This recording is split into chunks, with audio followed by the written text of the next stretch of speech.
There's a lot of discussion about the Minnesota Vikings trading for Jalen Ramsey, but does it work financially? I got a full breakdown. The Minnesota Vikings trading for Jalen Ramsey is quite the interesting proposition. Yes, they have a need a cornerback. Yes, the Miami Dolphins are already going to trade him, but it's not always as simple as I want a cornerback and you have him. There are a lot of different factors to consider, one of them being compensation for the player. And that can be determined by a couple of different factors. And one of those factors is, will the team trading the player end up eating a little bit of extra salary? We saw the Vikings maneuver with Cam Robinson last year, and Cam Robinson only got $2 million from the Minnesota Vikings, and the rest of his prorated contract, about around $7 million, was eaten by the Jacksonville Jaguars. Now, they got a fourth-round pick out of the deal in the 2026 NFL draft because he played essentially every single snap, and that was the playing time incentive. So when you take a look at the Jalen Ramsey deal, how will that impact the compensation? Will the Dolphins be willing to eat some of the money that is due to him to ease the cap burden for a team like the Vikings? And that's where things get really interesting. So let's break down his contract. It's a relatively simple contract, but it's also incredibly complicated. And let me explain why. His base salaries are relatively low. In 2025, it's $1.255 million, $10 million in 26 and 27. And in 28, the final year of his deal, it is $21.135 million. But the majority of his money that will come to him is going to come via roster bonus or option bonus. Now, roster bonus is very simple. It is paid out in full in one time, and it only hits on 1 year of the salary cap.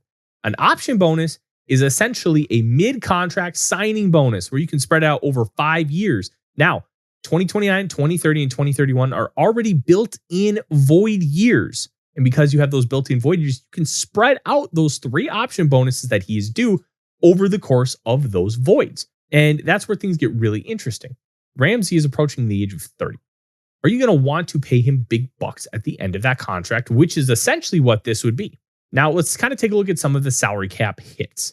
It's very interesting. So in 2025, he has an option bonus of $18.98 million that is due on August 31st. 2026, he has an $8.135 million option bonus due on the same day.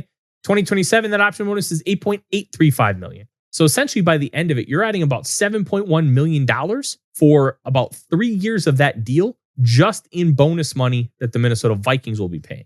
Now, they won't inherit any of the initial signing bonus that the Dolphins paid him, which is a big part of this whole conversation. So the cap hits are interesting. Now, when you take a look at the cap hits versus what the Minnesota Vikings will have, that's where things also get a little interesting as well. So 2025, it is a salary cap hit of $9.916 million. And they can easily absorb that as their cap space right now is $23.54 million. Then along with Ramsey, you would have approximately $5 million to play with, and then you'd roll over about $8 million. And that's where that $8 million comes in. Because 2026, right now, they're projected negative $60.8 million per over the cap. And his salary cap hit is projected to be $18.288 million. That is with 59 players under contract, but a bunch of those are going to be gone because they are undrafted free agents that will not make the team. It would be negative $79.1 million with him on the roster. Now you have that $10 million base salary. You can maneuver with that, and you can save in the neighborhood of $7.5 to $8 million in cap space. And in 2027, right now, they have $41.8 million under the cap with 47 players under contract. But keep in mind, not all of those are going to stay with the Minnesota Vikings.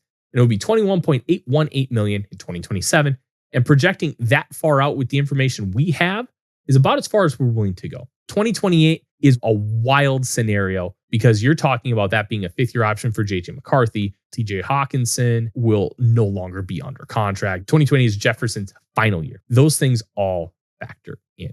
So what do you do if you're the Minnesota Vikings? Do you want to absorb that? And the answer is, well, you can, but is it going to be worth it down the line?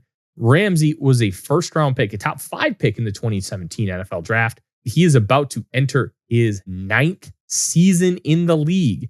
So 2025, he's going to be worth it at about $9 million. 2026, he's going to be probably worth it at about $18 million. But is he going to be worth it in the 20s at 2027 when he's in his 30s now? And is it going to be worth it in 2028 when he's got a projected base salary and cap hit of $31 million. That's a lot to take on. And when you're the Minnesota Vikings, those are the things you have to consider. They can make it work, but is it worth it? We'll find out sooner or later. I'm Tyler Forness with A to Z Sports. Let's go Vikings.